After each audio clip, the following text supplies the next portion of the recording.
Con Francisco Rivas Plata, quien es coordinador del programa Derecho y Justicia Ambiental de la ONG DAR. ¿Qué tal, Francisco? Te escuchamos. Buenas noches y gracias por compartir ese tema muy importante y hasta espinoso que en esos tiempos se viene desarrollando a nivel internacional.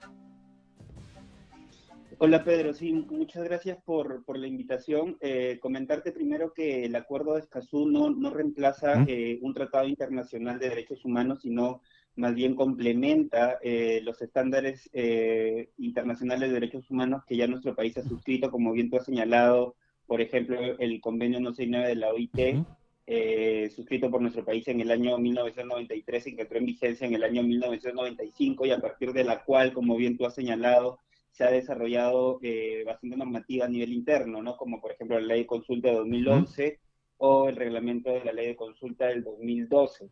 Entonces, primero para aclarar esto, el Acuerdo de Escazú no reemplaza ningún tratado internacional, sino más bien se suma ¿Lo a los fortalece? tratados de derechos humanos suscritos, exacto, por nuestro país. Además, comento que es el primer tratado de derechos humanos emanado de derechos humanos en materia ambiental, emanado de la Declaración de Río de 1992, y el primer tratado en el mundo en contener cláusulas específicas para la defensa de defensores de derechos humanos en materia ambiental. El proceso de elaboración de este acuerdo ha sido un proceso bastante amplio, bastante participativo, donde no solamente han participado instituciones del gobierno, sino también sectores de sociedad civil, ha estado abierto al público, ha participado de alguna manera las organizaciones indígenas, que ahora de hecho están solicitando también al Congreso de la República La ratificación. que pueda ratificar, como bien tú dices, el Acuerdo de Escazú, porque además te comento que es una solicitud de la propia OCDE. Este organismo internacional de países en vías de desarrollo o en desarrollo, de la cual ya forman parte países como Chile, Colombia y México, y nuestro país ha presentado una solicitud de adhesión desde el año 2012. Y este año la OCDE ha presentado un informe donde establece que nuestro país debería ratificar el Acuerdo de Escazú justamente para cumplir estos estándares internacionales que se requieren para que una economía sea considerada como una economía sana y sostenible. Ya, ahora, pero Francisco, en la hipótesis que tienen aquellos que se oponen a este acuerdo de Escazú, en la introducción que hice justamente sobre el tema, que se pierde autonomía, se pierde soberanía sobre los recursos naturales, que las decisiones ya no partieran por lo que podría determinarse una consulta previa con las poblaciones indígenas amazónicas, sino que sería un foro internacional, quien podría decidir sobre qué hacer con ese espacio geográfico amazónico de cada país firmante. No, es muy buena la pregunta. Es muy buena la pregunta porque me permite responder este cuestionamiento en relación a la posible pérdida de soberanía, como bien tú lo mencionas, pero además también el rol que cumple la Corte Internacional de Justicia. El Acuerdo de Escazú establece expresamente en su artículo 3, como uno de sus principios, el principio de soberanía en la gestión de los recursos naturales de cada uno de los países que suscribe el Acuerdo de Escazú. Entonces, primero no es un acuerdo que establezca parámetros solamente para países amazónicos, sino es un acuerdo regional.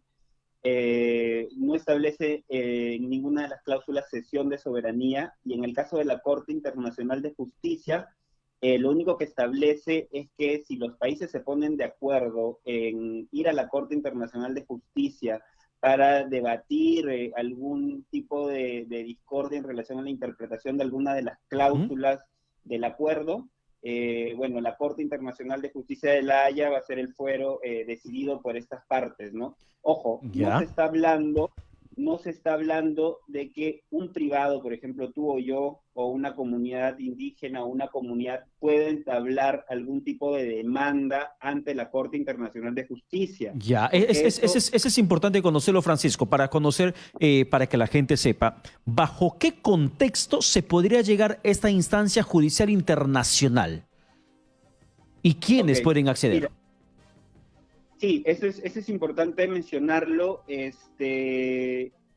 el Acuerdo de Escazú establece claramente que cualquier conflicto que exista a nivel nacional entre los países que suscriben el acuerdo, entre los nacionales, sus ciudadanos y el Estado, tiene que ser resuelto por el fuero interno, tanto por la vía administrativa, por la vía contenciosa, por la vía judicial.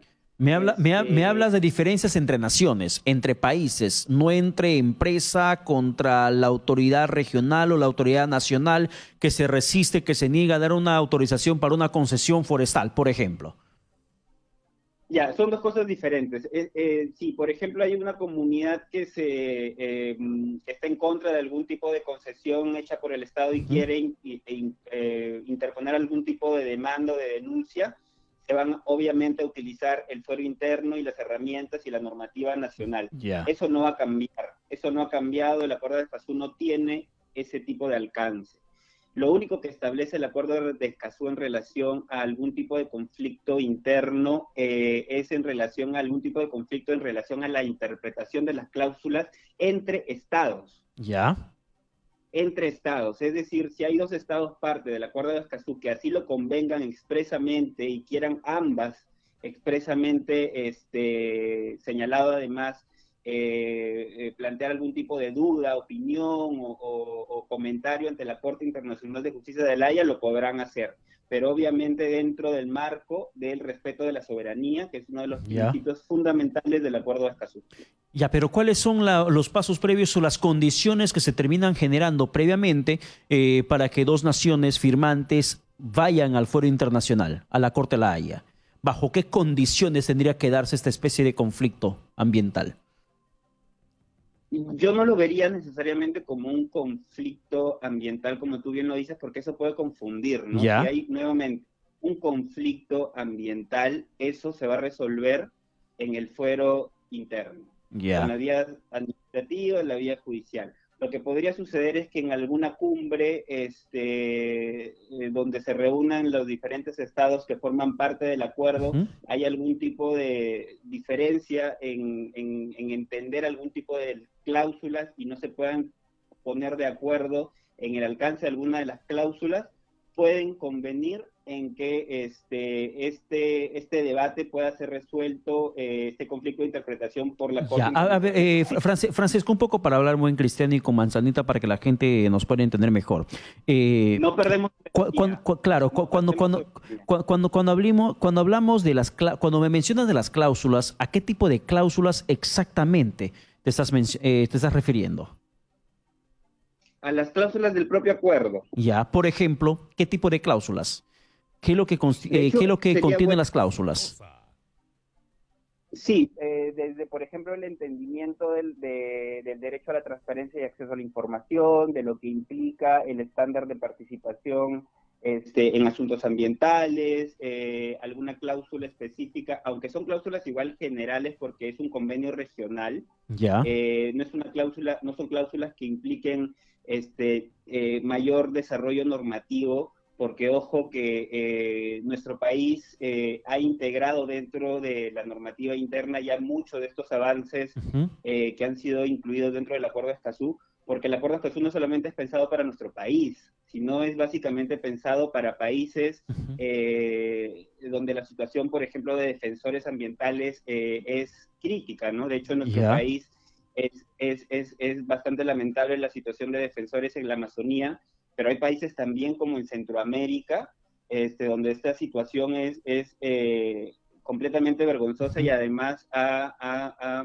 tenido como resultado incluso el pronunciamiento de la Comisión Interamericana de Derechos Humanos y de la Corte Interamericana. A ver, Francisco, un poco para dejar la parte macro y aterrizar en el beneficio que la gente o la población amazónica podría recibir con la ratificación de ese acuerdo de Escazú, o para que todo el país en concreto pueda recibir como beneficio, si podría existir.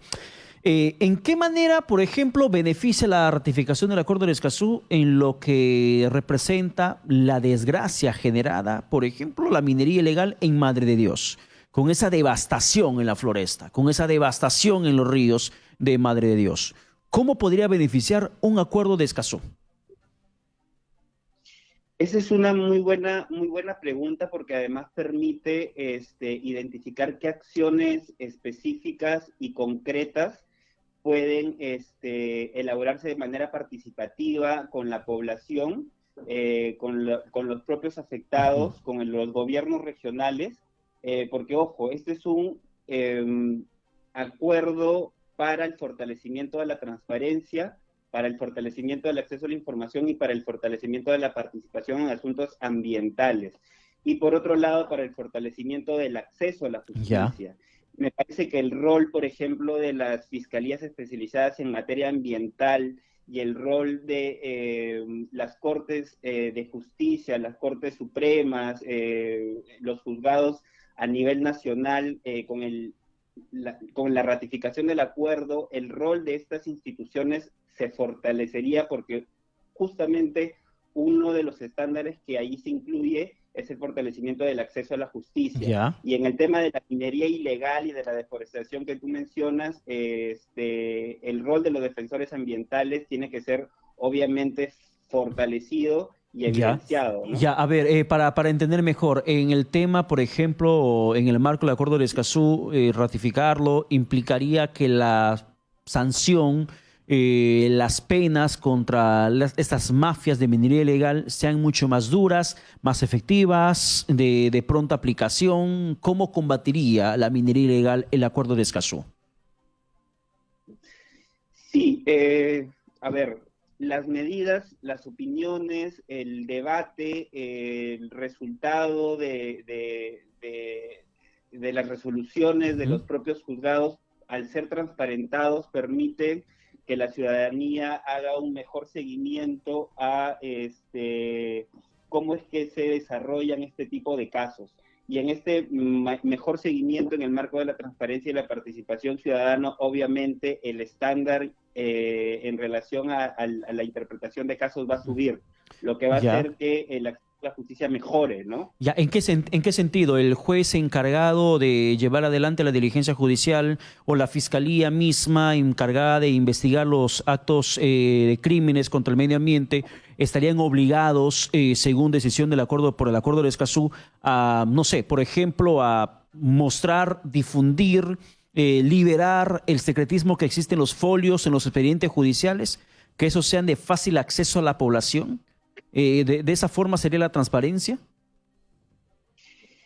Sí, ojo, a ver, obviamente tiene que haber un proceso de implementación y desarrollo de la normativa y cada una de las cláusulas del acuerdo de Escazú a nivel nacional, ¿no? Entonces, a la pregunta, yo creo que obviamente lo que va a implicar la ratificación del acuerdo de Escazú es que se identifiquen estas brechas de acceso a la información, porque de acceso a la información y de acceso a la justicia en coordinación con los propios juzgados, entre las fiscalías Ya, especializadas en materia ambiental, y a partir de allí se puedan plantear soluciones, ¿no? ya. Y el acuerdo de Escazú funciona como un estándar mínimo de trabajo. Bien, Francisco. Muchas gracias por la comunicación.